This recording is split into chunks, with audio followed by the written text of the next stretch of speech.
Bonsoir à tous et à toutes. Bienvenue pour ce dernier conseil de l'année. Normalement. Ça marche? Ça marche. Faut espérer. Avant. Bon, c'est un petit conseil, hein, il n'y a pas grand-chose à dévorer, mais il y avait deux points qu'il fallait qu'on passe avant la fin de l'année, donc c'est pour ça qu'on se réunit, puis ça nous permet de faire un petit point avant la fin de la saison, et la fin de l'année, la nouvelle année qui arrive et qui se projette. Petit point rapide, donc on parlera de l'école tout à l'heure, donc je vais passer sur ce sujet-là. Euh, on a... Qu'est-ce que je voulais vous dire en premier? On a effectivement donc deux bonnes nouvelles à vous annoncer. La première, on l'a eu aujourd'hui, c'est le sol du gymnase qui sera financé par le GIP à hauteur de 25%. Donc ça nous fait à peu près 20 000 euros en plus de subventions qui n'étaient pas prévues. On a fait les dossiers un peu tardivement, mais ça a fonctionné. Donc en tout, on arrive à, tu m'as dit, 51 000, ça fait 65% de subvention. Bon, pour un truc qui n'était pas prévu d'être subventionné, c'est bien. On arrive quand même à avoir des choses qui sont un peu plus hautes que prévu. Ça nous fera des sous pour l'année prochaine, c'est bien. Ça, c'est la première bonne nouvelle. La deuxième que je voulais partager avec vous, c'est, on en avait déjà parlé, mais c'est la crèche, la micro-crèche. Donc les travaux dans le bâtiment de la zone Malapert qu'on a vendu sont quasiment finis. Là, ils en sont à la phase où ils vont faire les démarches pour avoir toutes les autorisations nécessaires pour qu'ils puissent ouvrir. Donc la PMI vient début janvier, par exemple. Et donc, ils devraient ouvrir une fois qu'ils ont toutes les autorisations, donc sur janvier ou au pire sur février 2025, en sachant que ça s'est su très vite. Nous, on avait orienté les gens d'ailleurs sur la structure et ils sont déjà quasiment pleins, quoi. Ça fonctionne très bien. Et la deuxième, c'est, vous l'aviez peut-être vu aussi, on en avait évoqué, on l'aura d'ailleurs dans le colis des anciens qui sera distribué dimanche par le CCAS. C'est la microbrasserie ou la brasserie tout court, d'ailleurs, c'est pas une microbrasserie, la brasserie qui, elle aussi, a fini ses travaux. Donc là, sur la route des Chicanes, et qui normalement brassera sa première bière 100% Villers-en-Lieu sur janvier ou février de l'année à venir. En sachant que cette année, effectivement, dans le colis du CCAS, ça sera une bière de Villers-en-Lieu. Alors, elle n'est pas entièrement brassée à Villers-en-Lieu, celle-ci, puisque c'est un rachat de brasserie, mais en tout cas, c'est une bière de Villers-en-Lieu. C'était une surprise, n'écoutez pas. Oui, c'est pas entièrement faite à Villers encore, celle-là. La première 100% Villares sera effectivement sur le début d'année. Euh, on pourra aller. Oui, bien sûr. Oui. Bah, y compris la crèche d'ailleurs. Il y aura une inauguration. Alors, je sais pas si ça tient, mais on pourra demander effectivement à aller visiter à la fois la crèche parce qu'ils ont tout. Pour ceux qui ont connu le logement de Malapert, j'ai pas vu la fin des travaux, la toute fin, mais en tout cas, le, les débuts des travaux que j'ai vus et les photos, enfin, ils ont tout refait, quoi. Extérieurement, non, ils ont, à part la porte de garage qui a changé, puisque c'est une porte-fenêtre maintenant, mais extérieurement, il n'y a pas eu de travaux qui ont été faits à part ça. Et pas d'ouverture qui ont été créées ou de choses comme ça, mais dedans, oui, ça n'a absolument plus rien à voir. Et puis, effectivement, on pourra aller, bien sûr, visiter la brasserie.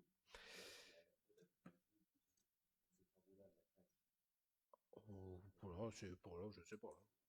Je- certainement.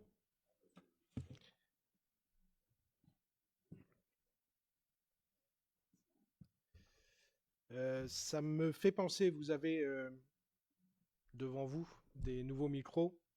Normalement, j'espère, si j'ai réussi à les configurer, que ça marche mieux pour que les gens qui nous suivent sur Facebook. C'est pas pour nous entendre nous, puisque on s'entend bien, mais en tout cas, c'est pour les diffusions. Pensez à les allumer puisque les vôtres sont éteints. Et surtout à les éteindre. Éteins. Parce que sinon, on va entendre toutes vos bêtises. Parce que je sais que j'en ai qui sont dissipés. Mais en tout cas, si vous avez une question ou des choses à dire, n'oubliez pas, il est encore allumé. J'aurais pas dû le mettre là. Et voilà, pensez à ça. Cette semaine, j'ai également participé à une réunion sur le Médicobus. C'est le projet qu'a le département de salarier des médecins pour les faire tourner dans les endroits où il y a une pénurie de médecins traitants. Alors, c'est pas encore en place, ça se met bien en place, hein, puisque les bus sont en fabrication, donc ça va se mettre en place. Et puis, ils sont en train de rechercher les médecins salariés, ils ont déjà des pistes intéressantes a priori. Et donc, il y aura, selon tout un tas de critères, la possibilité d'avoir le médicobus qui viendra. Il n'y a pas de planning, il n'y a pas de choses comme ça encore, hein. Se déplacer dans les endroits où il y a un souci par rapport aux médecins traitants. Ils pourront être déclarés d'ailleurs comme médecins traitants aux gens. Donc c'est une nouvelle solution qui est avancée, qui, on l'espère, pourra se développer. Et nous, on va en tout cas faire acte de candidature pour pouvoir accueillir le bus sur Villers-en-Lieu. Ça vient en complément de la télémédecine, hein. La télémédecine, c'est plutôt du dépannage lorsqu'on n'a pas d'autres solutions. Là, c'est effectivement encore une autre solution qui se met en place. Alors, on a pas beaucoup de retours sur la télémédecine. On a du mal à avoir des chiffres précis. On a a priori un souci de créneau, puisqu'il faut que à la fois les infirmières et à la fois les médecins qui sont en face tombent pile poil. Et a priori, c'est surtout ça le souci. Et donc, ils remplissent déjà les créneaux sur Saint-Dizier avant de remplir les nôtres. Et donc, mais on n'a pas encore eu de réunion pour se dire comment ça fonctionne, puisque vous savez qu'ils en ont plusieurs sur Saint-Dizier. Il y a nous, il y a Perthes, il y a Éclaron. Je crois que c'est tout de tête. Parce qu'il n'est pas compatible avec les médecins, en fait. Donc, ils doivent le rendre compatible, mais pour l'instant, c'est toujours pas fait. Ouais. Nous, effectivement, c'est que par téléphone et on a effectivement.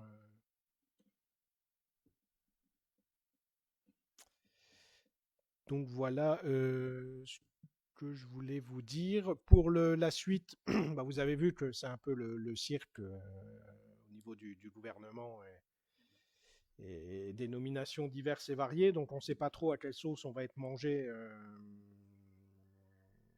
On va être mangé l'année prochaine. En tout cas, nous, on est plutôt confiants, bon, puisqu'on a une bonne gestion, on ne devrait pas être embêté plus que ça. On le verra lors du débat d'orientation budgétaire qu'on fera en début d'année. On est en train de préparer les budgets et ce qu'on va faire. Bien évidemment, vous vous en doutez, ça sera un budget essentiellement consacré à l'école, mais pas que. Hein, on en parlera tout à l'heure de l'école. On a des bonnes et des mauvaises surprises, évidemment. Sinon, c'est pas rigolo. Mais en tout cas, on espère voilà, qu'on pourra continuer à faire nos développements et qu'on n'aura pas trop de mauvaises surprises sur les financements qu'on peut avoir, puisque vous savez qu'on est très dépendant des dotations. Donc normalement, on devrait être au moins un budget équivalent, puisque ça ne devrait pas trop baisser. Mais bon, on va quand même tendre le dos en sachant ce qui peut nous arriver.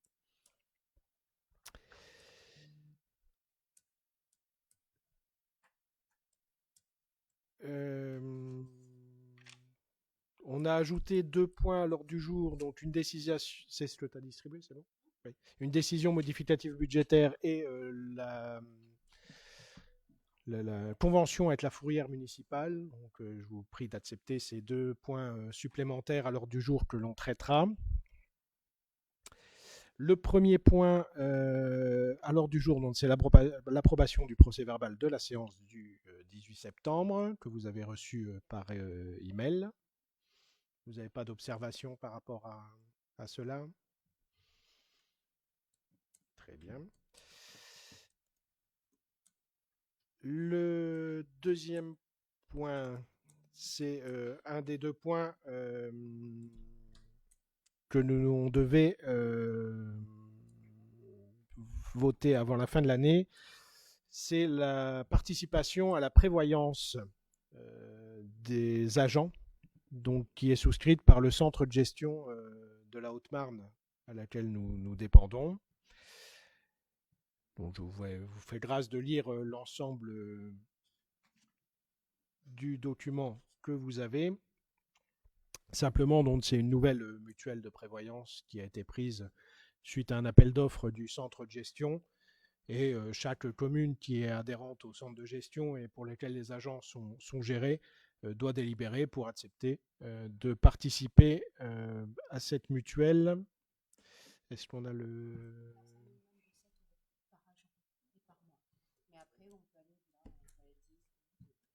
Là, on avait combien là je sais plus. On n'avait pas là. Ah oui, c'est la prévoyance, oui. Ah oui.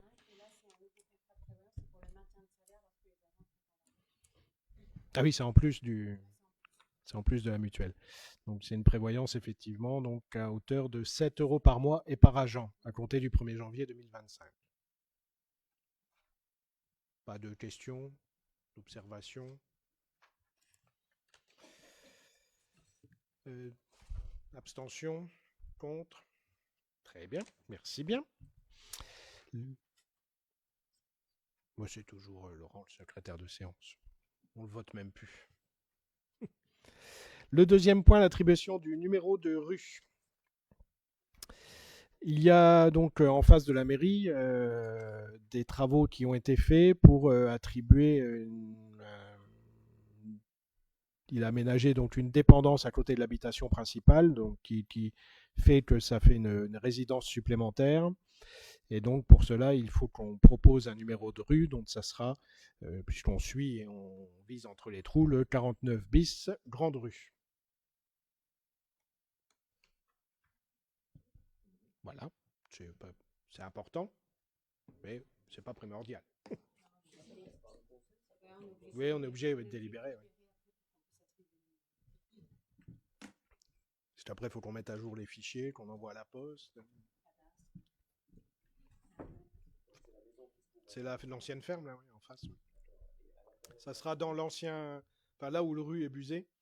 Donc la porte sera sur le côté, en fait. Elle va donner sur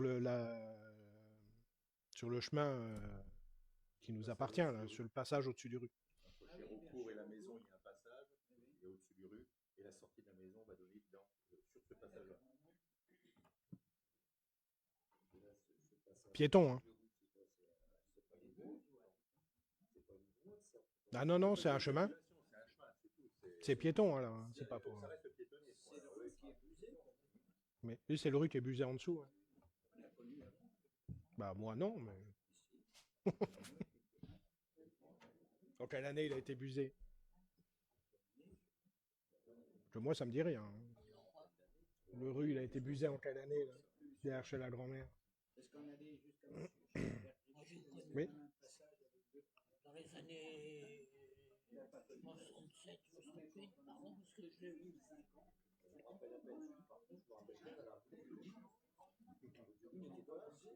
Non, mais moi, je l'ai vu. Après, j'étais plus là.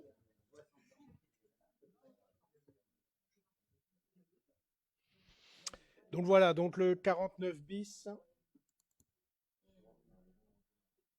Ça sera bon pour tout le monde.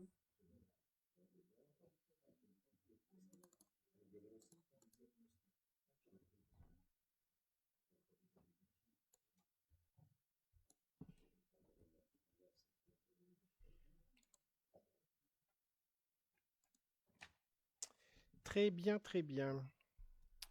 Un autre point que je voulais donc voir avec vous, c'est on a créé une régie sur laquelle on pouvait vendre des produits, entre autres, hein, la régie servait à ça. Donc on avait la possibilité de vendre des produits. Et donc là, c'est l'attribution des produits, des prix de vente des produits de Villers-en-Lieu. Donc simplement, c'est parce qu'il y a des gens qui nous demandaient lorsqu'on distribue... oui, il y a 2 fois produit, c'est pour ça. Il y a des gens qui nous demandaient de pouvoir acheter des choses soit qu'on donnait en cadeau sur d'autres manifestations, soit qu'on faisait en plus, comme les blousons qu'on a fait, des choses comme ça. Et donc, c'est simplement de pouvoir, à la demande, vendre pour une somme modique. Hein. C'est juste parce qu'on ne peut pas les donner à tout le monde, forcément, dans la limite des stocks disponibles, comme on dit, de pouvoir attribuer ces produits-là. Donc, c'est simplement voilà, qu'on mette en place les produits. Donc là, je ne vois pas, c'est trop petit. Donc, par exemple, il y a les tasses, il y a les sacs à dos qu'on avait fait, les verres, les nichoirs parce qu'il nous en reste un petit peu, les gourdes parce qu'il nous en reste, et les tasses bleues qu'on avait filées à Noël l'année dernière également. Donc c'est simplement de mettre ces produits-là en vente si vous en êtes d'accord, et donc d'avoir un tarif comme ça des produits que l'on peut mettre. C'est pour ça qu'il y a la vitrine en bas lorsqu'on rentre avec l'ensemble des produits qui sont dedans.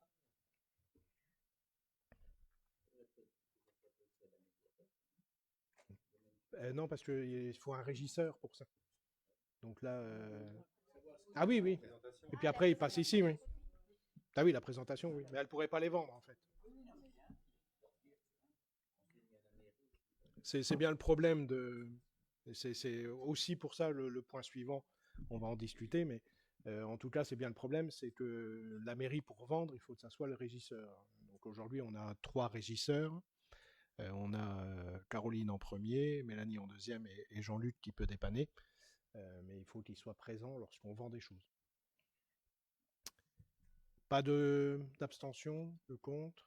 Merci bien. Ah bah t'es passé devant. Hein.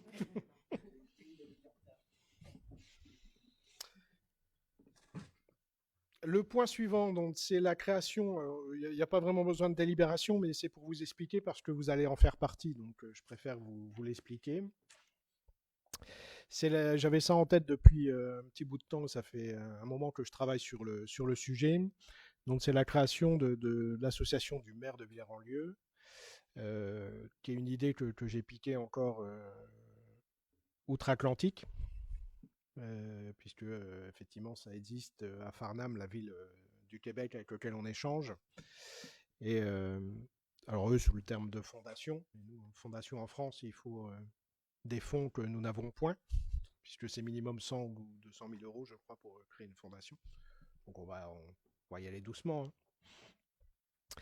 Mais l'association, donc, elle servira à quoi ? Justement, à pouvoir faire des manifestations plus simplement, parce qu'on voit sur certaines manifestations, alors on est obligé, nous, de s'associer à une véritable association. Quand je dis nous, mairie, donc c'est pour ça que le 13 juillet, c'est toujours le centre aéré qui fait la buvette, parce qu'on ne peut pas vendre, faire une buvette, nous, c'est interdit. Donc c'est toujours, on a toujours une association qui nous aide, et ça a été un frein sur la mise en place de certaines choses qu'on avait en tête, parce qu'on n'avait pas forcément une association support qui pouvait nous aider dans ces cas-là. Et surtout, cette association, elle aura pour but de pouvoir aider des gens ou des causes qu'on ne peut pas aider directement en tant que mairie. Hein, je vous ai fait une liste dans les statuts temporaires. Hein, les statuts peuvent être amenés à évoluer, mais en tout cas, c'est un premier jet intéressant. On parle effectivement de la soutien à la réussite éducative, la soutien à l'accès à des soins, le soutien d'urgence à la suite à un drame ou un sinistre, ou tout soutien d'une cause nationale. Donc simplement, c'est de pouvoir faire des manifestations. J'en ai une en tête dont je vous parlerai en début d'année prochaine. Je suis en train de créer le projet. Pour pouvoir avoir des fonds qui rentrent dans cette association-là et les remettre à disposition, soit de Villaret qui ont connu un souci de santé ou un drame dans leur vie, ou soit sur la réussite éducative. Ça peut être par exemple via des bons d'achat pour que les petits puissent acheter des livres, ce qui permettrait de les amener aussi à la lecture. Hein. C'est toujours notre but, que ça soit par rapport à ce qu'on a fait à la médiathèque, par rapport à ce qu'on fait avec le passeport du civisme, on en reparlera tout à l'heure, par rapport à tout ça, c'est vraiment de pouvoir amener les petits à sortir de chez eux et des écrans. C'est pour ça aussi qu'on fait des infrastructures sportives, c'est pour ça qu'on fait plein de choses. Et c'est encore un outil supplémentaire que l'on ferait. Et donc cette association serait de base, les membres d'honneur seraient effectivement l'ensemble des conseillers municipaux en activité, donc c'est vous tous, les maires adjoints, conseillers honoraires qui en feraient la demande et des membres dont l'action est soulignée par le bureau de l'association. Bon, le reste des statuts est plutôt classique, je vous fais grâce de toute la lecture. Mais voilà pourquoi donc ça existerait, c'est pour pouvoir faire des manifestations, pouvoir vendre des choses, faire une buvette ou autre, des droits d'entrée si on fait un jour une pièce de théâtre, un concert ou je ne sais quoi, et pouvoir ensuite donc le redistribuer à des causes qui nous tiennent à cœur. Je ne sais pas si vous avez des questions.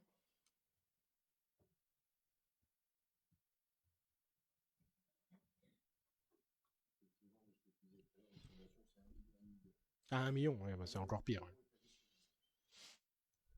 Ah oui, c'est ça, c'est 150 000 par an. Te mets le micro. Donc il y aura une cotisation qui va être... Alors, pas pour les membres d'honneur, puisque effectivement, ils sont dispensés de cotisation, mais effectivement, s'il y a d'autres personnes qui veulent rentrer, on pourra fixer. Dans les statuts, j'ai laissé la liberté justement au bureau de fixer ou non une cotisation pour les autres membres. Ça peut être symbolique, effectivement, histoire de pouvoir coopter les gens qui rentrent dans l'association. Et donc, oui, ce qui est important, c'est que le président est forcément le maire de Villers-en-Lieu, sauf s'il désigne quelqu'un d'autre.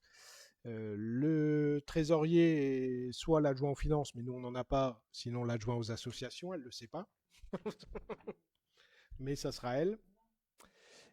Et après, il y aura une élection effectivement d'un ou plusieurs vice-présidents, d'un secrétaire et puis éventuellement d'adjoints qui aideront dans ces cas-là. Et ça va pas pénaliser les assos. Ah non, c'est vraiment pour créer Ça va. c'est pour vraiment créer des moments qu'aujourd'hui on ne fait pas parce qu'on n'a pas d'association qui peut nous aider là-dessus. On l'a fait, hein, quand la guinguette est venue, on avait demandé au centre aéré une fois, pas au centre aéré, au comité des fêtes de faire le manger, et donc de faire pas la buvette puisque c'était la guinguette, mais en tout cas de faire le manger.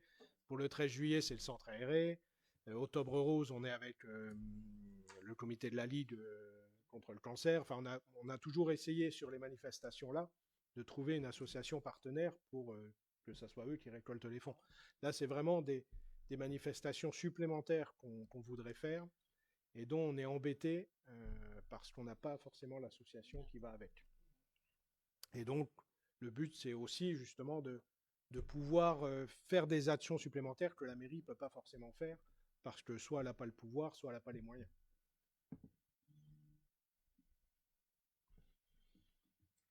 On vote pas du coup. Non.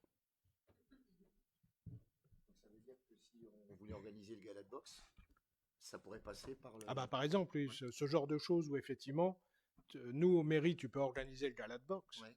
Tu fais venir en machin, le ring, etc. Tu peux, mais si tu veux faire des tables VIP comme ils font, si tu veux faire un peu à manger sur le côté ou des choses comme ça, nous on peut pas le faire. Bah si on pourrait, mais il faudrait le régisseur sur place. Je suis même pas sûr que ça tienne, puisque les régies sont pas forcément faites pour ça. Donc, ça veut dire qu'on peut les accompagner sur certains domaines. Nous, les Parle de assos, boxe, voilà, donc voilà. tu les accompagnes, mais aujourd'hui, si tu n'as pas une assos qui est disponible pour faire la buvette, pour faire la chose autour, soit tu fais pas de buvette, je prends la buvette, mais c'est plein d'autres choses. Même si tu veux faire payer l'entrée, par exemple. Si tu fais payer l'entrée, la mairie peut pas le faire. Donc l'association est support. Il faut que ça soit une assos qui le fasse. Ouais. D'accord. Et dans ce cas-là, effectivement, cette association-là pourra venir en aide à ces choses-là. Et ce qui n'empêche pas d'ailleurs qu'on peut avoir l'association du maire sur une manifestation avec d'autres assos qui sont à côté. Je vois par exemple pour Octobre Rose, à un moment, il y a des choses qu'on voulait faire, mais le comité, c'était un peu compliqué pour acheter des choses parce qu'ils n'ont pas de budget propre. Hein, c'était un peu compliqué. Si là on met les deux assos ensemble, ça permet justement d'avoir plus de liberté pour pouvoir acheter des choses en amont, mettre en place les manifestations Octobre Rose, et puis reverser ensuite au comité de la Ligue. Donc c'est aussi de la souplesse par rapport à ça. La réflexion d'origine vient d'ailleurs de ça. Et par rapport à la sauce, là, on sait quel montant on doit attribuer une sauce comme ça au départ? C'est ce qu'il faut mettre. Alors l'association, c'est dans les statuts, ne peut pas toucher de subvention de la mairie de Villers-en-Lieu. Sauf subvention exceptionnelle. Au départ, elle démarre à zéro. Il faut Donc au départ, elle démarrera à zéro. Ouais. Sauf subvention exceptionnelle, s'il y a un besoin par rapport, je parlais d'Octobre Rose tout à l'heure, ça peut faire partie, mais là c'est vraiment par rapport à une manifestation particulière. Et justement, pour pas faire d'amalgame entre la SOS et la mairie, l'association ne pourra pas toucher de subvention de la mairie de Villers-en-Lieu. Peut-être d'autres, mais en tout cas pas de la mairie de Villers-en-Lieu. Puisque la mairie, elle sera en support sur le prêt de matériel, sur plein d'autres choses.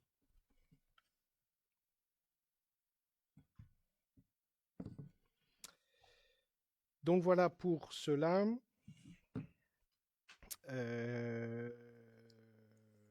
Les autres, alors c'est pareil, c'est pas forcément des délibérations sur la suite. C'est le Conseil des sages. Je suis en train de voir, alors j'ai pas pris contact avec l'association nationale qui gère ça. Le Conseil des sages, qu'est-ce que c'est de pouvoir créer une sorte de conseil municipal un peu bis, mais capable de possibilité de décision, mais qui en tout cas peut conseiller le vrai conseil municipal sur des gens qui ont, alors j'ai plus en tête, je crois que c'est plus de 60 ans de tête ou 65 ans. Voilà, donc c'est créer avec des anciens un conseil bis qui peut nous proposer un certain nombre de choses. Et ça, c'est pour faire le pendant à ce qu'on voudrait peut-être créer l'année prochaine avec là les enfants. Mais en tout cas, là, donc, on aurait effectivement cette possibilité-là. Et donc, je voulais vous informer, vous questionner sur le fait d'aller un petit peu plus loin et de prendre contact avec l'association qui gère ça au niveau national pour nous accompagner sur la mise en place de ce conseil. Bon, je pense que vous voyez tous à peu près ce que c'est.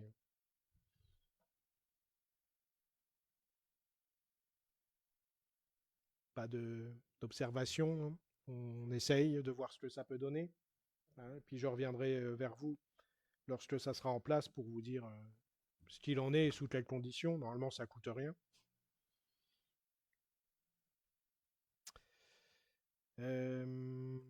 Ça, ok.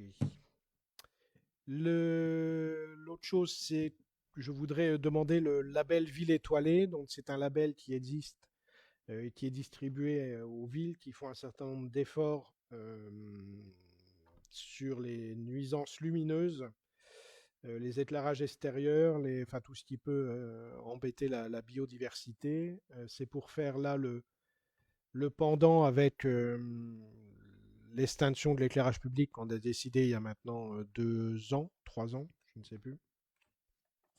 Et ça nous permet voilà, de définir tout ce qu'on a pu faire, parce qu'il n'y a pas que l'extinction de l'éclairage public qu'on a faite. Il y a d'autres choses qui peuvent nous permettre d'obtenir ce label.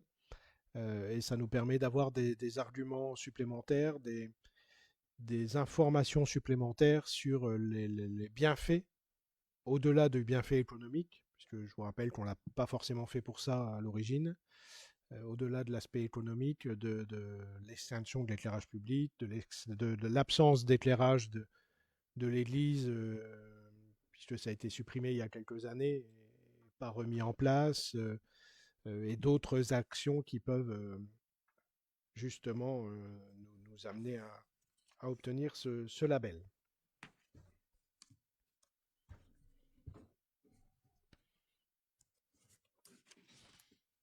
Des questions? Donc c'est pareil, il n'y a pas de vote. Oui, dis-moi. Pour avoir ce label-là, ça veut dire qu'il faut avoir une pollution lumineuse au minimum. Et le fait d'être à proximité de Saint-Dizier, c'est pas pénalisant? Non, parce que c'est par commune. C'est par commune. Ouais. Est-ce qu'une grande ville, par exemple, comme Saint-Dizier, ils peuvent l'avoir, ce label? Bah là, ils ne pourraient plus puisqu'ils ont décidé de rallumer. Ils ont décidé de rallumer? Oui. mais ça c'est le minimum qu'on puisse faire. C'est-à-dire, Oui, oui, après, il y a d'autres choses. Après, il y a certainement d'autres contraintes, mais celle qui est évidente, c'est Il y a d'autres choses, mais quand j'ai regardé justement tous les points qui peuvent amener des choses supplémentaires par rapport à ce label, c'est des choses qu'on faisait naturellement, y compris depuis des années. Donc, on n'a pas grand-chose à rajouter par rapport à ce qu'on fait déjà depuis certains trucs depuis 10-15 ans même, sans le savoir. C'est-à-dire que naturellement, ça a été supprimé ou ça n'a pas été mis en place parce qu'on trouvait que c'était peut-être des dépenses inutiles. Et donc, ça fait partie justement de l'obtention de ce label qui est à plusieurs étoiles. Donc après, je ne sais pas où on sera si ça se fait. Mais en tout cas, voilà. Mais d'autres villes, alors ça, c'est un label qui a été créé dans l'ouest de la France, que j'avais vu en Bretagne lorsque j'avais été en vacances il y a quelques années. Et c'est beaucoup développé justement dans cette partie-là, un peu moins par chez nous, mais je trouve que c'est intéressant parce que ça permet voilà, de valoriser un petit peu et pas seulement de se dire ils ont éteint pour des aspects économiques parce qu'il n'y a plus de sous. Nous, on n'a pas été touchés par la crise énergétique puisque notre contrat, il était valide sur plus de temps que ceux qui ont connu l'augmentation d'électricité. Donc on l'a à l'origine pas vraiment fait pour ça. Et la qualité de l'éclairage public rentre en considération, c'est-à-dire Oui. L'amélioration qu'on fait régulièrement avec le passage au LED, etc. Oui, alors nous, on n'est pas assez développé au niveau du passage au LED, puisqu'on le fait effectivement au fur et à mesure, hein, puisqu'on est notre propre prestataire et qu'on a souhaité le rester. Donc on le fait à chaque remplacement d'ampoule. C'est-à-dire qu'effectivement, les services techniques remplacent, de toute façon, tu ne trouves plus d'ampoule. Je sais pas, oui, enfin, peu importe la technologie au sodium, halogène ou je ne sais quoi, tu n'en trouves plus, donc on est obligé de remplacer par du LED. Et donc on le fait à chaque fois. On a décidé effectivement d'en faire, je ne sais plus combien on en a fait cette année, on a dû faire 2 rues cette année en remplaçant en LED. Donc comme ça permet effectivement de renouveler le parc au fur et à mesure, sans changer les têtes. C'est-à-dire qu'effectivement on change que les ampoules, puisque ça il y a maintenant la possibilité, ça n'existait pas, ça il y a quelques années, tu étais obligé de changer l'ensemble de la tête de lampadaire. Maintenant, tu as des ampoules compatibles avec nos culots et puis avec notre puissance. Donc, on change juste l'ampoule et effectivement, ça rentre en compte. Alors, on en a pour une paire d'années, j'avais calculé, je crois qu'on en a encore pour 5-6 ans avant d'arriver à tout changer, si on garde ce rythme en plus. Parce que les ampoules sont quand même un peu plus chères. Tu es censé les changer moins souvent, mais en tout cas, on voit qu'on a quelques soucis sur des lampadaires de façon récurrente, donc il faut aussi qu'on se penche sur le retour de l'investissement qu'on fait sur ces ampoules-là. Mais oui, ça joue effectivement. Tu as plusieurs critères. Soit tu éteins entièrement, parce qu'il y a des villes qui n'allument jamais en fait, donc n'ont plus d'éclairage public. Soit tu éteins comme nous entre telle heure et telle heure. Tu as des villes qui abaissent le taux de luminosité à un pourcentage, donc le pourcentage va jouer. Tu as des gens qui font, lorsque tu passes, ça s'allume. Enfin, tu as plusieurs systèmes qui font que, voilà. Évidemment, ce qu'ils préfèrent, c'est l'absence d'éclairage. Ça, c'est le top du top. Ça, c'est le top du top. Les lumières, ça baisse quand tu es passé, et elles surallument quand tu passes devant. Quand tu ça baisse, tu vois la différence. Oui. Ah, ça, c'est bien. Ça marche du feu de Dieu. Moi, tu sais, quand tu arrives, il est 23h ou minuit, il faut l'équipement. C'est adaptable directement.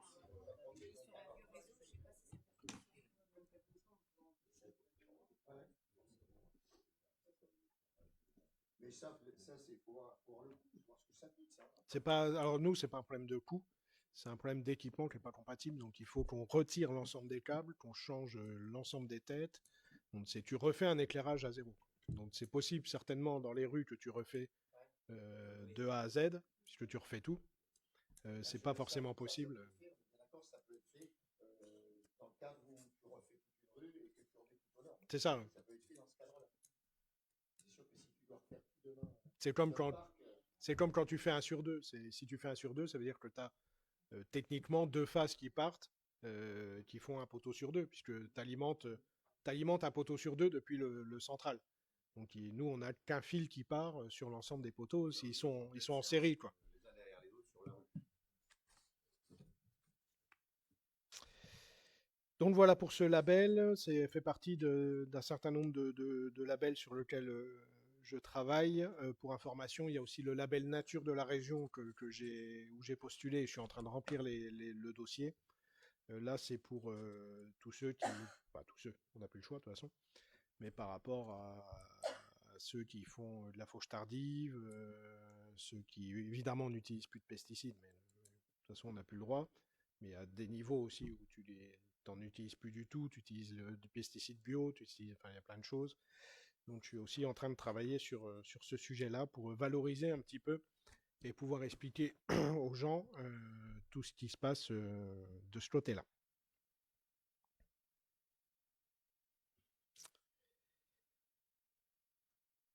Une décision modificative budgétaire, avant qu'on passe au point sur l'école, parce qu'il faut qu'on n'avait plus assez de crédit sur deux chapitres, hein, donc les indemnités et le mandatement des charges. Donc il faut qu'on crédite 16 001 €. Et voilà, 16 001 € sur le chapitre, je ne sais pas lequel. Charge de fonctionnement, d'accord. Ah oui, c'est ça, oui. Ouais, et il faut les clôturer finalement puisqu'elles n'ont pas été payées. Hmm. Donc ça, c'est pour vraiment liquider. Donc les 15 000, c'est effectivement, donc les 15 500 d'ailleurs, c'est pour les crédits insuffisants, et les 16 000, c'est effectivement les études. Dedans, vous aviez par exemple les études des arcades. Donc la Trésor nous a demandé de les clôturer en attendant, puisque comme on est plus sur l'école que sur les arcades pour l'instant, effectivement, on ne sait pas quand on va réactiver ce projet-là, donc ils nous ont demandé, ils disaient, vous les remettrez quand vous en aurez besoin, quoi. Pas d'abstention, de contre? Merci bien. Et enfin, la Fourrière, la convention tombée mois de décembre, je crois, ou janvier. Non, ouais, décembre. Donc il faut qu'on repasse, puisque c'est une obligation légale, on n'a pas le choix. Donc on vous propose de continuer avec la société au Loup de Toutou pour un tarif de 1,60 par habitant, soit 2 414 € hors taxe. Est-ce que ça nous a servi beaucoup? Quelquefois, mais de toute façon, on n'a pas le choix. Mais Mais oui, non, quelquefois, oui.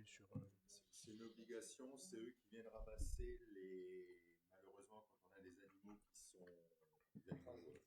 font écraser sur la voie publique, c'est eux qui viennent les ramasser. Qui les éliminent. De moins de 40 kg. Après, c'est notre public.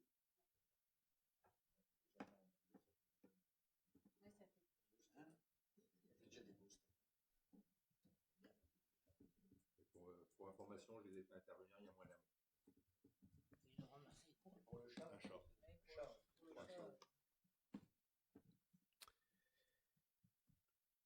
Le point école, on a eu rendez-vous hier avec l'architecte pour faire le point sur les avancées de l'école. Nous avons des bonnes et des mauvaises surprises, comme je vous disais. Je vous ai mis quand même le visuel à l'écran pour que vous puissiez voir la première projection de ce qui devrait être fait au niveau de l'école. Donc là, on est sur la partie cours. Hein. Donc l'entrée principale actuelle, où il y a le petit truc vert là qui dépasse maintenant. Là. Et puis la partie cours où il y a la création d'un préau couvert que vous voyez en grand sur la deuxième partie. Donc le projet, comme vous l'avez compris, le regroupement des deux écoles, donc l'école maternelle et l'école primaire. La mauvaise surprise, on va parler de ça tout de suite, c'est que on va attendre les résultats de l'étude amiante, mais a priori, il risque d'y avoir de l'amiante dans la colle des sols, qui était fait à l'époque. Aucun danger pour les enfants, hein. Mais vous connaissez la réglementation amiante, dès qu'on en trouve, ou dès qu'on a un soupçon, ou des autres, ça va être un cirque sans nom. Et pour le désamiantage, ça veut dire qu'on ne pourra pas travailler en site occupé. Parce que notre but, c'était de faire moitié de l'école, donc transférer tout le monde dans l'autre moitié. Là, a priori, si les études montrent qu'il y a de l'amiante dans tous les sols, enfin dans la colle de tous les sols, il faudra tout enlever d'un coup, puisqu'on ne peut pas calfeutrer la moitié. Donc les spationautes, là, ils vont venir pour tout démonter d'un coup, donc ça veut dire qu'il faut tout vider. Donc, ça veut dire qu'il ne faut pas qu'on ait d'enfants à l'intérieur pendant cette partie-là. Et puis après, on ne pourra pas les remettre puisqu'il n'y aura plus de sol. Donc ça va être compliqué. Donc ça veut dire qu'il faut qu'on remette tout le monde dans l'école maternelle et puis certainement qu'on loue des algécos pour ça. Mais ça, on en saura plus au moment où l'étude des prélèvements aura été faite.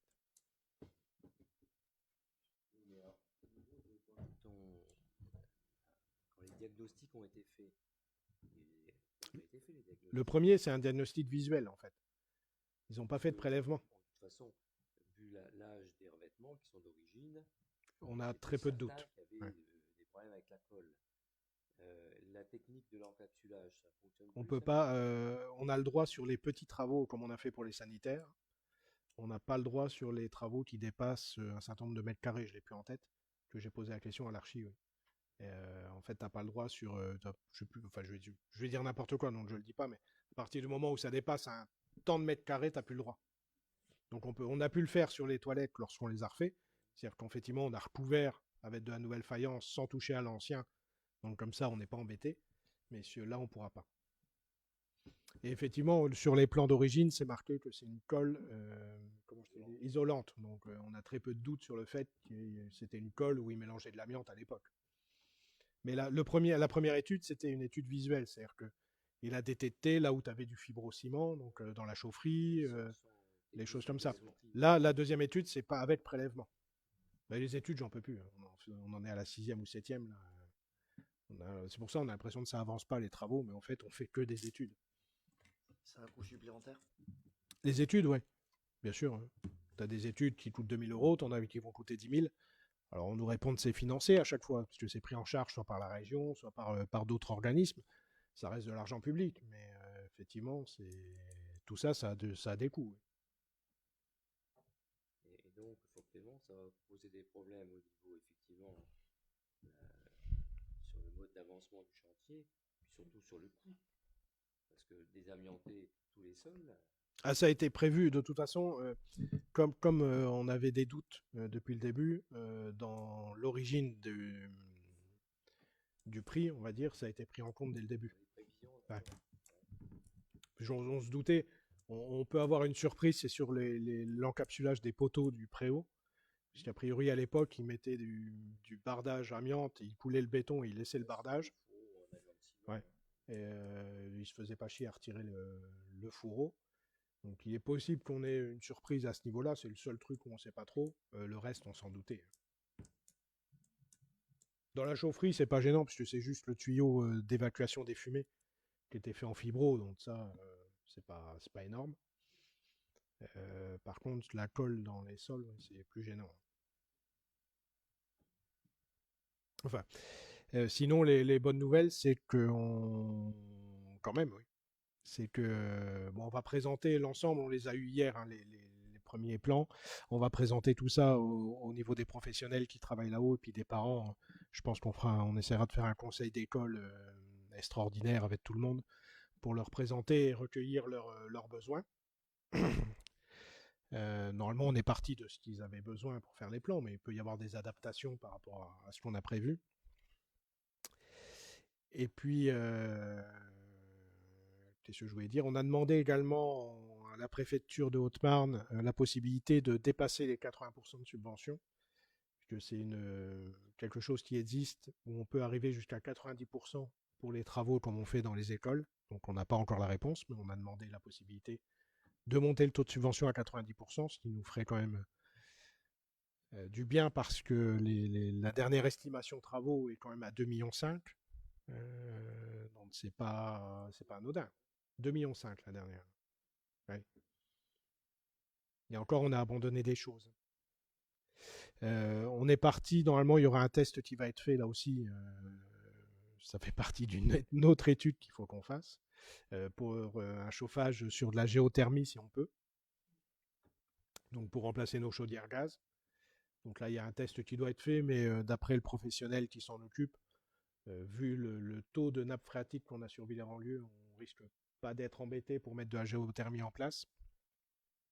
Donc ce qui nous ferait là aussi une chaudière neuve, puisque nos chaudières, elles ont 30, plus de 30 ans, je crois.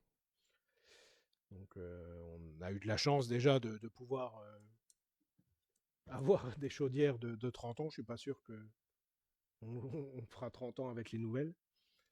Mais à chaque fois, on serre les fesses pour les remettre en route à chaque début d'hiver et puis pendant tout l'hiver pour pas qu'elles lâchent. On en a deux, donc s'il y en a une qui lâche, ça peut encore tenir. Mais c'est vrai qu'on a peur à chaque fois.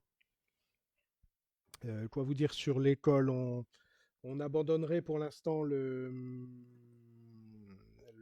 toit végétalisé parce qu'on a peur que ça tienne pas. Ouais, pour le poids, ouais.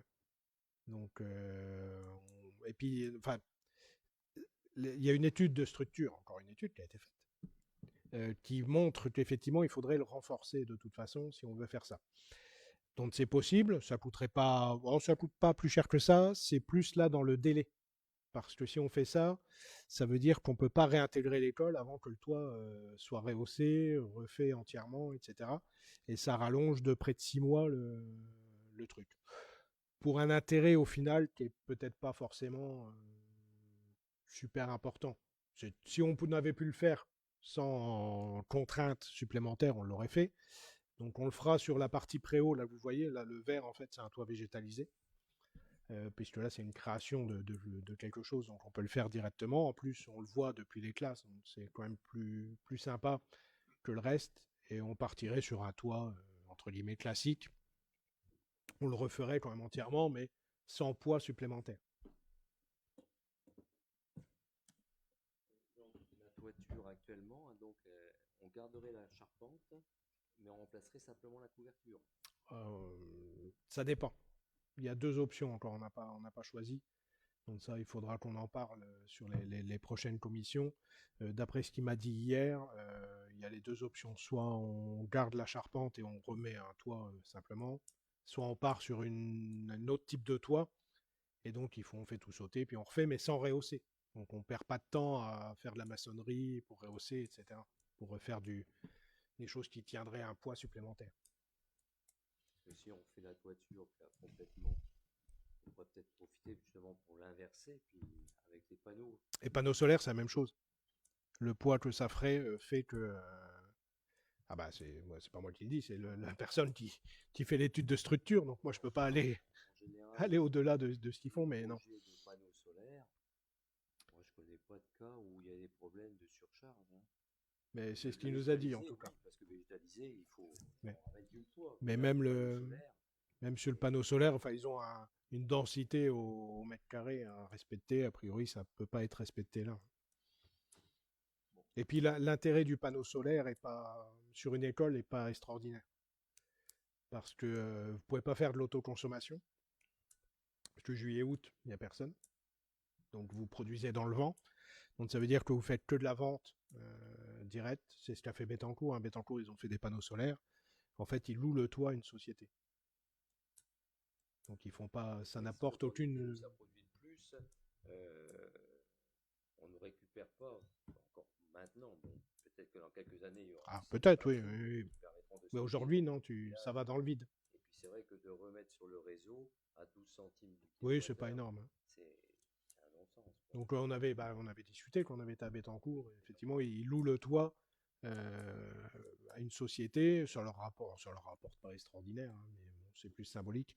Après, moi, sur les panneaux solaires, je verrais plus ça, par exemple, sur le toit du gymnase, où tu as déjà une plus grosse surface, et où ça peut être plus intéressant. Mais comme me disait la personne hier là, du cabinet, lorsque dans les communes, ils font du panneau solaire, ce qu'ils oublient à chaque fois, c'est de faire un plan à quoi peuvent servir les panneaux solaires, c'est-à-dire qu'est-ce qu'ils peuvent alimenter. Donc si on fait ça un jour, il faut qu'on sache si ça peut alimenter le chauffage ou l'éclairage du gymnase, si on peut aller jusqu'au bâtiment qu'on loue, les deux logements qui sont à côté de l'école, si on peut faire ça dans les vestiaires du foot. Enfin, il faut vraiment qu'on fasse un plan de à quoi va nous servir les panneaux solaires lorsqu'on en met, quoi. Ah bah, c'est sûr que de toute façon, le photovoltaïque, il faut faire quelque chose de très sérieux à l'origine. Parce C'est que, ça. Sinon, tu fais ça, ça fait beau, ça fait propre, tu te dis, ouais, je suis écolo, on fait de l'énergie renouvelable, etc. Mais ils en parlaient ce matin. Pour eux, ils ne gardent rien pour eux. Il y a pas Non, non, non, ils peuvent pas, puisque ça sert à rien. L'hiver, tu produis pas assez, et l'été, t'as pas d'école. peu qu'ils produisent, ils peuvent. Non, tu peux pas. C'était trop compliqué à consommer, à diviser ensuite dans le réseau, etc. Donc là, eux, ils louent le toit à une société qui ont installé les panneaux et qui revend à je sais pas si c'est EDF ou Enedis, mais en tout cas qui revend aux fournisseurs d'électricité derrière. Et eux, ils touchent un loyer, quoi.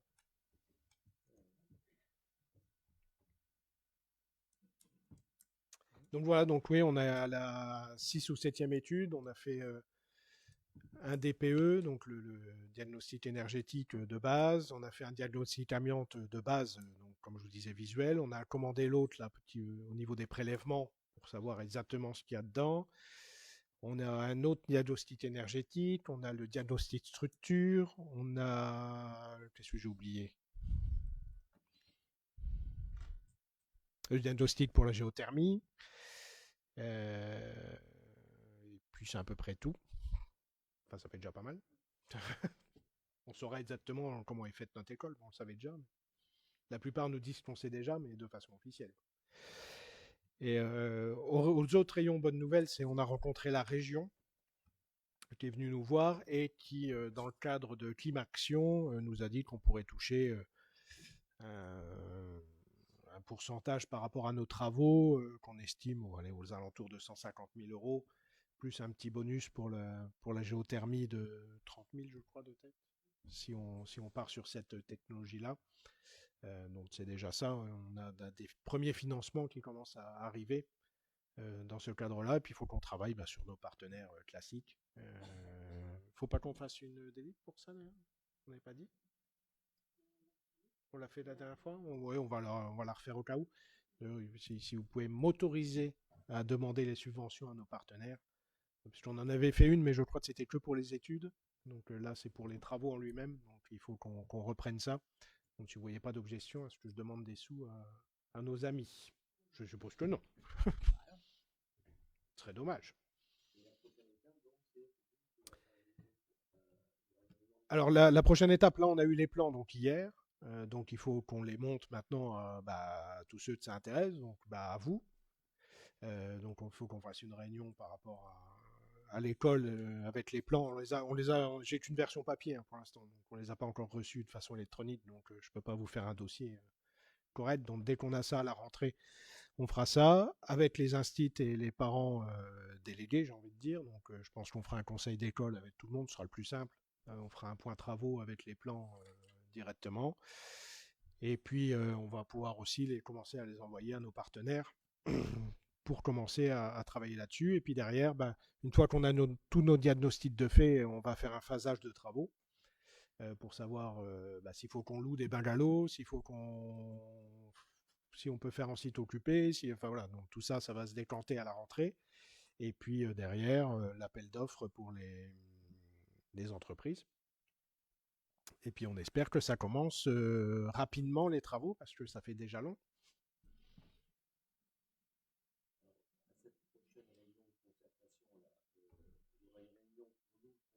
Oui, bien sûr. Avant, je ne sais pas dans quel ordre, mais...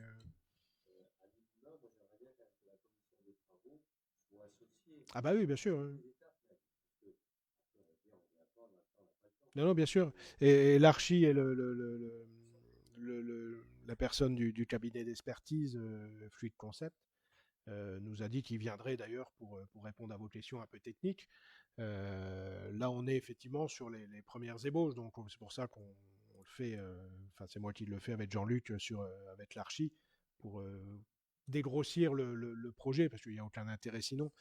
Mais en tout cas, effectivement, dès qu'on a des renseignements plus à même, effectivement, on réunira tout le monde à la rentrée pour qu'il puisse répondre aux questions un peu techniques sur le toit, sur les choses comme ça, où effectivement, nous, on lui a posé des questions, il faut qu'il revoie de son côté, etc. Donc, on dégrossit déjà, et puis après, effectivement, on fera ça tous ensemble. Et puis avec l'école, parce que ça sera moins technique, on va dire, entre guillemets, parce que ça sera plus sur l'aménagement des salles, etc. Comment c'est l'utilisation au quotidien, effectivement, où là, il peut y avoir aussi des choses qui bougent, puisque nous, on a fait, enfin, l'archi a fait selon ce qu'il connaît, puisque c'est pas la première école qu'il fait. Il a fait par rapport aux remarques que nous, on a pu commencer à lui faire. Mais derrière, c'est effectivement les utilisateurs les premiers concernés.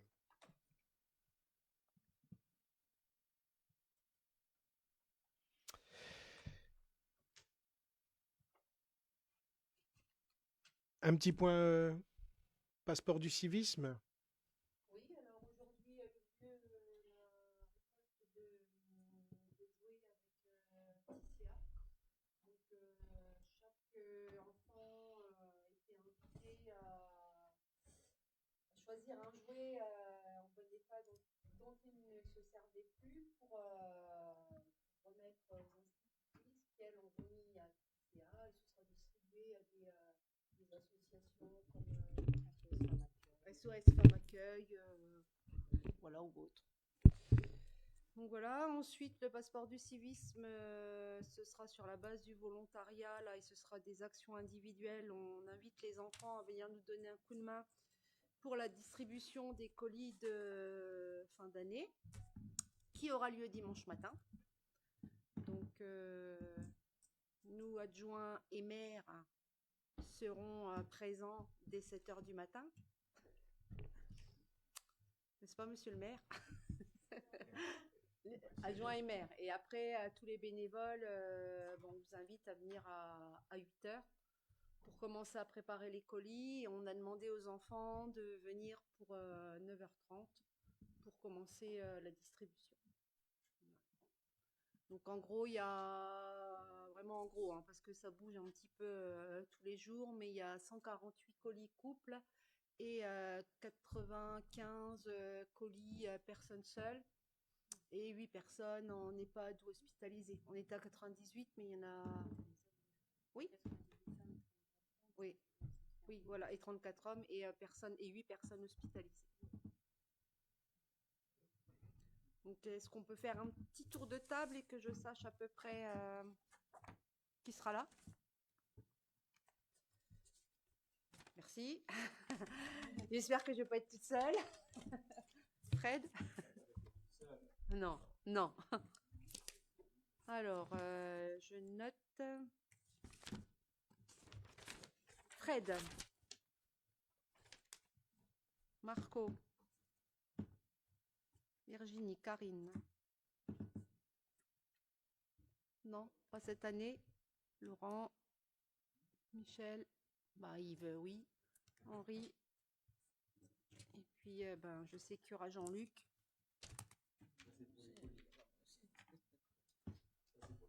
Oui, pour les colis. Voilà.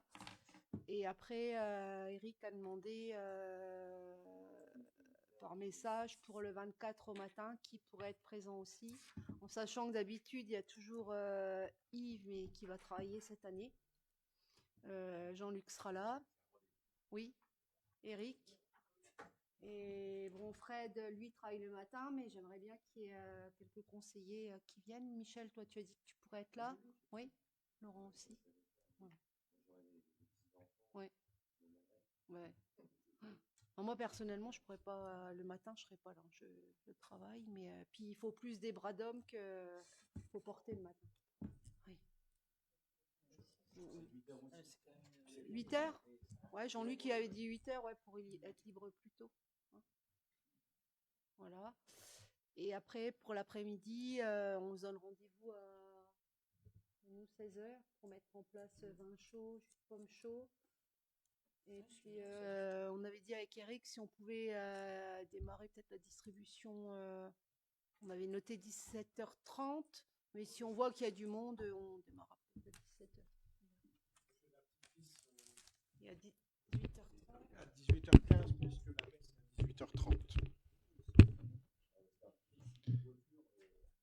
Oui, généralement, sauf si on a trop de monde et qu'on doit continuer, mais en tout cas, on a prévu de le faire à 18h15 parce qu'il y a la messe à 18h30 et qu'il y a 2 ans, on l'a fait en même temps et apparemment, ça a gêné un peu. Alors, je ne sais pas pourquoi.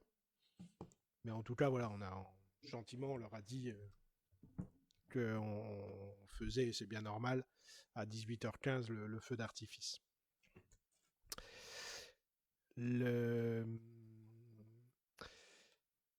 On aura, puisque j'ai vu la question d'ailleurs sur Facebook, on a reçu les composteurs qui ont été commandés il y a quelques mois, et on fera la distribution au mois de janvier, et normalement le 8, le 8 janvier, normalement. Hein. Ça doit être confirmé, puisqu'il y a des ambassadrices du tri qui viendront expliquer comment on fait le compost aux gens lors de la distribution. Donc, normalement, le 8 janvier après-midi, c'est un mercredi, je crois, de tête, on fera la distribution des composteurs. Au niveau des autres informations, donc on a parlé des colis et de Noël le 24. Les vœux du maire seront le 16 janvier, donc à la salle des fêtes. On fera une invitation à tous ceux, mais c'est ouvert à tout le monde depuis l'année dernière. Donc le 16 janvier à la salle des fêtes, vers le 16, oui. On essaye de viser entre tous les vœux qui sont faits à droite à gauche. C'est un jeudi soir. Les ex-acteurs économiques qui sont aujourd'hui ouverts à tout le monde, oui, mais où on invite effectivement plus spécifiquement les acteurs économiques. Si, on invite à... Oui, oui. On espère ne pas être débordé. Non, déjà l'année dernière, mais les gens n'avaient pas forcément compris. Mais en fait, ça me gênait d'inviter qu'une partie des gens, en fait. Je trouvais que c'était plus quelque chose de festif où il fallait avoir tout le monde. Et puis derrière, on faisait plus de... Il y avait des petits cadeaux qui étaient faits aux acteurs économiques. On ne le faisait plus, nous, depuis 2 ans. Donc je trouvais ça mieux de pouvoir inviter tout le monde. Et surtout que là, je voudrais mettre à l'honneur ceux qui, aujourd'hui, font rayonner Villers-en-Lieu de diverses façons. Donc ça permet aussi d'avoir plus de poids par rapport aux gens qu'on voudrait mettre en avant. Bon, comme d'habitude, hein, journal, Facebook, le Villaret qui va sortir bientôt. Enfin, bientôt après les vacances, du coup. Donc j'ai dû changer, puisque je souhaitais un joyeux Noël dans mon édito. Donc je souhaite une bonne année, du coup. Puisque j'ai pris un peu de retard dans l'écriture. Donc il sortira début janvier. Et on annonce effectivement dedans le truc. Et puis classique derrière. Est-ce que vous avez des questions?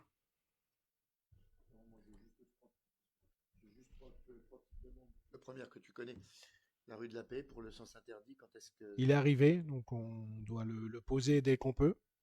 La deuxième, j'ai 2-3 personnes qui m'ont interpellé, notamment la petite supérette pour le chemin, parce que je t'avais parlé. Le petit chemin où il y avait le cabinet du docteur, là, la petite ruelle, où on trouve des gens qui baissent leurs pantalons pour... voilà, je passerai le détail. Et savoir si on pouvait faire quelque chose à cette petite ruelle-là, la nettoyer, mettre une espèce de macadam ou quelque chose, et puis ne serait-ce que pouvoir l'éclairer un petit peu. Alors, elle est déjà éclairée aux 2 extrémités, on ne pourra pas faire plus. On ne peut pas éclairer, au milieu, on n'a pas cette possibilité-là. On avait justement déplacé le poteau de la rue de la Paix pour le mettre au coin pour qu'il puisse éclairer une partie du chemin. Et éclairer de l'autre côté, dans la partie grande rue, on a déplacé le poteau aussi pour qu'il soit à l'entrée du chemin. Après, faire du bitume, je ne suis pas convaincu qu'on puisse faire ça à ce niveau-là. L'entretenir, on le fait de temps en temps. Maintenant, effectivement, on ne peut pas passer derrière chaque personne qui jette des trucs ou qui font leurs besoins. Et puis mettre un coup de macadam, voilà. Ça, c'est ce qui est demandé. Puis la dernière, les fouteux, hein, tu connais. C'est ce qui est demandé, les fouteux, par rapport à la partie caillou qui reste après le terrain de 5-5. Si on pouvait leur faire une partie herbe. Alors ça, c'est pas prévu. J'ai refait le point avec le président du foot, où effectivement, je lui ai expliqué que les prochains travaux qui sont prévus, c'est les vestiaires, et que pour l'instant, c'est pas prévu qu'on refasse cette partie-là. Ça a été fait en stabilisé il y a 5 ans. On a fait le terrain de foot Sainte dessus. On essaye d'entretenir au maximum quand même cette partie-là. Par contre, effectivement, si on veut la réenherber, ça veut dire qu'il faut la décaisser sur un bon 20-30 cm parce que vu ce qui a été mis à l'époque, on ne pourra pas faire pousser de l'herbe dessus comme ça. Donc pour l'instant, ce qu'on a vu par contre, on le verra lorsque on aura les aménagements paysagers qui sont faits autour du paddle, c'est de pouvoir faire entre les tennis et le terrain de foot 5, là où il y a déjà de l'herbe, quelque chose peut-être pour des entraînements spécifiques gardiens ou des choses comme ça à ce niveau-là. Mais on attend les aménagements qui doivent être faits, mais c'est pareil, c'est long. Ah si, une information, oui, d'ailleurs on a coupé un certain nombre d'arbres sur Villers-en-Lieu qui étaient soit malades, alors c'est pas une excuse, pour le coup il y en avait quelques-uns qui étaient malades, ou qui en tout cas ne poussaient pas correctement. C'est dans le cas dans la rue Neuve et la rue des Claudines. Ils seront remplacés par des espèces locales et qui seront moins envahissantes, on va dire. On avait le souci sur la rue des Claudines et sur la rue Neuve, sur 3 arbres qui poussaient n'importe comment, avec des branches très basses, qui étaient plutôt dangereux. Donc c'est pour ça qu'ils ont été coupés sur le parking et devant les parents à Aurélie, et puis les 4 qui étaient dans la rue des Claudines. Donc ils seront remplacés au printemps, et ça c'est prévu. Et puis on aura d'autres plantations dans le cadre d'un arbre une naissance où on a eu le même nombre de nossiers quasiment que l'année dernière. Donc on plantera également des arbres à ce niveau-là. D'autres choses?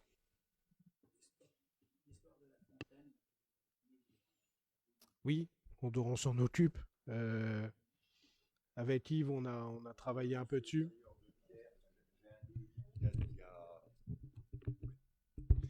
Il y a un devis qui date de presque 4 ans maintenant. Donc je pense que les tarifs ont évolué. Donc il faut qu'on fasse renouveler le devis par rapport à ça. Après, c'était prévu à l'origine, effectivement, que ça soit après les travaux. Donc là, on espère, on va essayer de s'en occuper l'année prochaine. Et puis de mettre ça au budget. Alors c'est vrai qu'à chaque fois qu'on l'avait mis au budget, on a pris les sous pour faire autre chose. Et là, en l'occurrence, on a aussi des soucis de plafond dans l'église, puisqu'on a le plafond de la sacristie qui s'est effondré. Et le plafond à l'entrée, alors il bouge pas trop celui-là, mais il faut quand même qu'on se penche dessus. Ça fait plusieurs années qu'on le dit. Va vraiment falloir qu'on refasse quelque chose sur le plafond de l'église avant qu'il s'abîme plus que ça. Et d'ailleurs, on a aussi le Christ qui est pendu à gauche. Pas pendu. Il est crucifié, mais la statue est pendue, qui a les pieds qui pourrissent. Donc là aussi, il faut qu'on le traite avant que ça bouffe l'ensemble de la statue.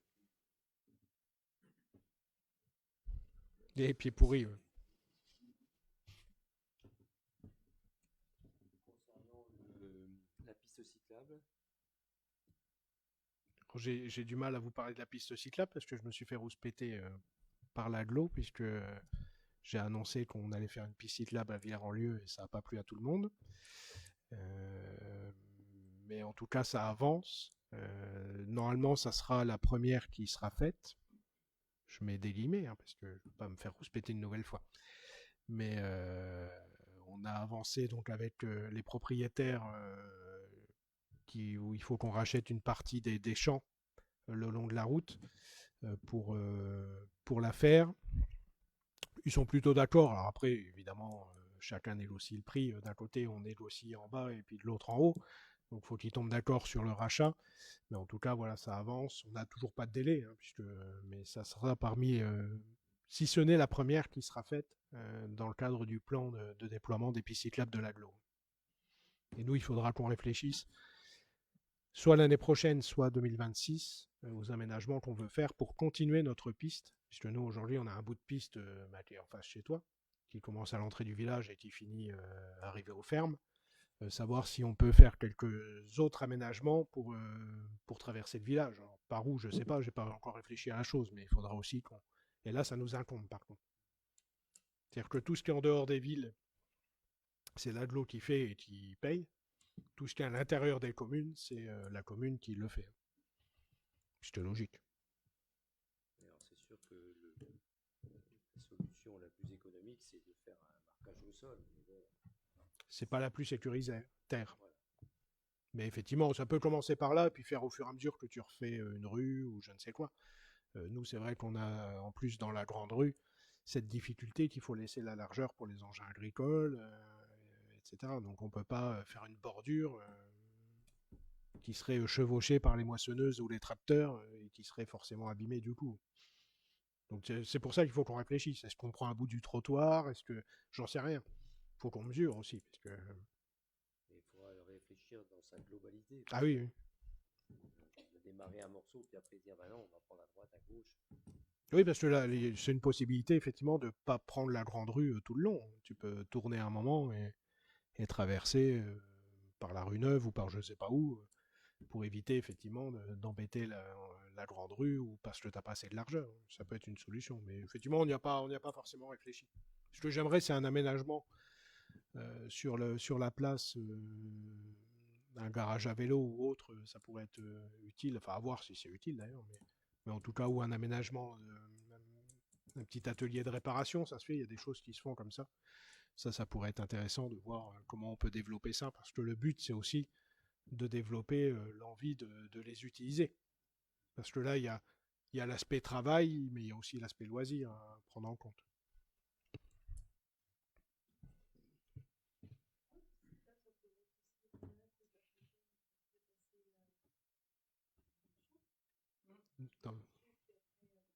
Oui, après, il y a plein de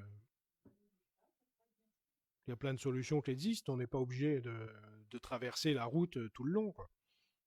Après, c'est ce qu'ils ont fait dans d'autres communes. On va encore parler des Clarons. Les Clarons, effectivement, ils ont mis un coup de peinture tout le long. Alors c'est bien, ça permet quand même d'avoir quelque chose de matérialisé. Effectivement, l'ADLO préfère sur ce qu'ils font avoir quelque chose d'un peu plus sécurisé. Bon, le département n'a pas voulu de toute façon qu'on passe sur la départementale, surtout qu'elle est assez usitée, hein, la départementale entre CLC et ici. En plus, avec les camions et autres, c'était un peu compliqué de mettre un coup de peinture au sol pour dire maintenant vous faites du vélo là. Mais pour nous, oui, ça peut être une solution dans un premier temps.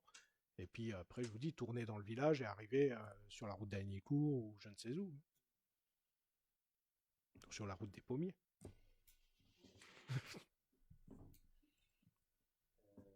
Oui, parce qu'on ne sait toujours pas trop au niveau de la nécessité sur le tracé, le long des champs.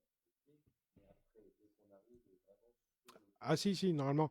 Donc on suit la départementale jusqu'à Auribeau et on passe derrière Auribeau pour rejoindre le Clos Saint-Jean. Après, on n'a toujours pas décidé le Clos Saint-Jean, ce qu'on en faisait. Ça, on ne sait pas encore. Si ça sera partagé, si ça sera fermé, ça dépend de beaucoup de choses. Comme je vous disais, je milite pour qu'on puisse rouvrir la route départementale qui aujourd'hui dessert la SNCF. Alors, c'est pas gagné, je sais, tu fais non de la tête, mais je ne désespère pas. Mais si jamais on arrivait à faire quelque chose là, nous, on pourrait du coup au moins mettre en sens interdit le Clos Saint-Jean ou le fermer pour faire une piste cyclable. Si on ne l'a pas, c'est compliqué parce qu'il y a quand même beaucoup de gens. Ils sont en train de faire des mesures. Il y a un petit boîtier, je ne sais pas si vous avez vu sur le portique. Ça compte le nombre de voitures. Ils sont en train de le faire pour savoir combien il y a de voitures qui passent par là. Parce qu'effectivement, c'est une route qui paraît assez usitée.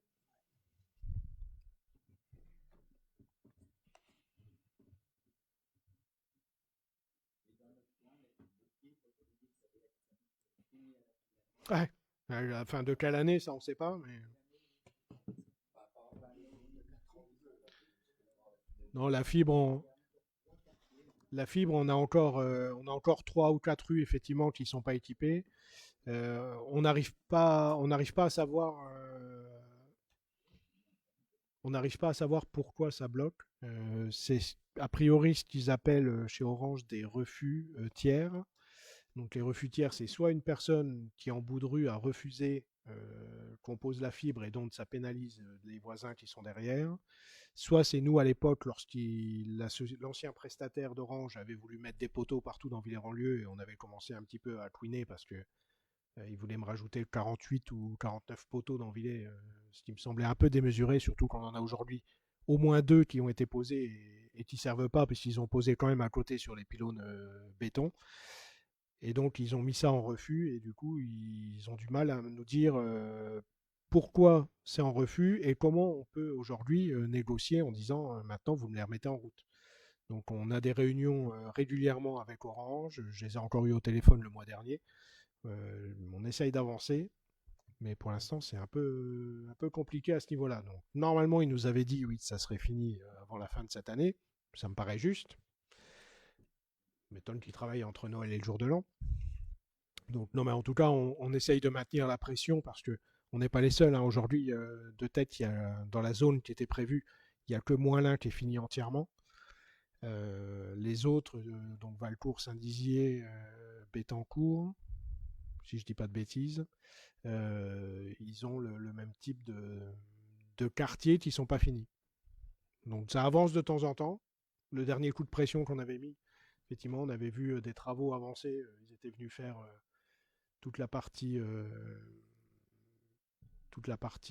oui, le château ils ont fait, et puis la partie Alzan, je ne sais plus quelle rue exactement ils ont fait, etc. Mais il y a des rues, on ne sait pas. La rue de la Paix, par exemple, on ne comprend pas. La rue de la Paix, ça a été enfoui par le SDED il y a 2 ans, lorsqu'on a fait les travaux autour de l'église. Donc les fourreaux existent, mais on ne sait pas pourquoi ils n'arrivent pas à venir les passer. Ça a été, ah oui, il y avait Saint-Eulien aussi. Non, on l'a sur la rue, la petite rue qui descend. On l'a sur l'avenue de la Gare. On l'a sur l'avenue de la Gare, on l'a sur la petite rue qui descend, la rue Maillard, pardon. La rue Maillard. La rue Neuve est faite, mais la rue de la Paix et la place de l'église, on ne l'a pas. Mais comme je ne l'ai toujours pas à la médiathèque. La mairie l'a parce qu'on est branché sur le répartiteur qui est près du calvaire, qui lui est équipé. Alors je sais pas pourquoi on est branché là-haut d'ailleurs, alors qu'on en a un qui est juste sur la place de la mairie, hein, mais c'est pas grave. Mais la médiathèque est sur celui de la place de la mairie, elle n'est toujours pas éligible. Non, on ne sait pas pourquoi. L'école là, parce que effectivement j'avais demandé à ce que ça soit fait pour. Enfin on l'a, on a la possibilité de l'avoir, on l'a pas encore pris puisqu'on attend les travaux pour remettre tout à jour. Mais l'école serait éligible parce que ça a été fait. Alors, ça a été fait avant l'enfouissement, puisqu'on a un enfouissement qui est prévu dans 1 an ou 2 dans le parc. Donc je m'explique pas non plus, mais bon, les voies d'Orange sont impénétrables. Mais en tout cas, oui, on essaye de maintenir la pression pour que ça soit fini, parce que c'est pas acceptable pour les gens que ça soit pas encore disponible. Surtout que pour nous, de tête, il n'y a pas grand-chose à faire. Après, je comprends que pas grand-chose partout en France, c'est compliqué, mais c'est un truc qui devrait être fini depuis 2017, quoi.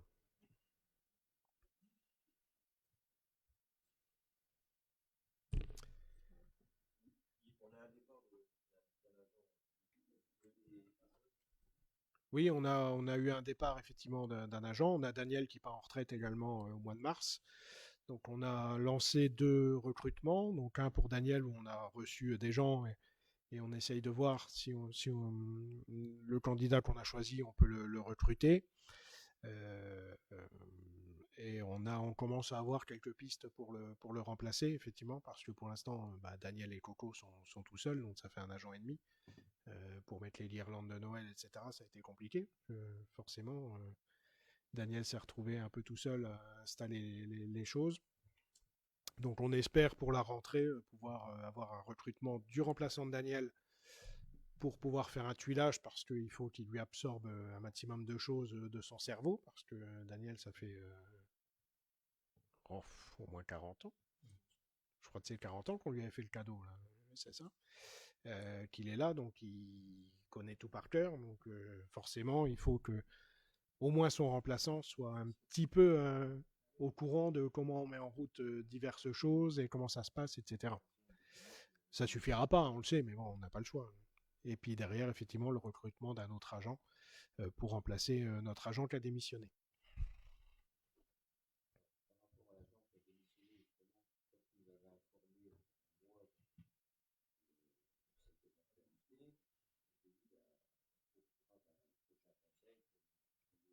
Oui. Ben, c'est une démission. Après, on pourra effectivement en discuter après, il n'y a pas de souci. Mais voilà, c'est une démission qui arrive dans toutes les collectivités. D'autres infos? Ben, merci bien. Bonne soirée à tous.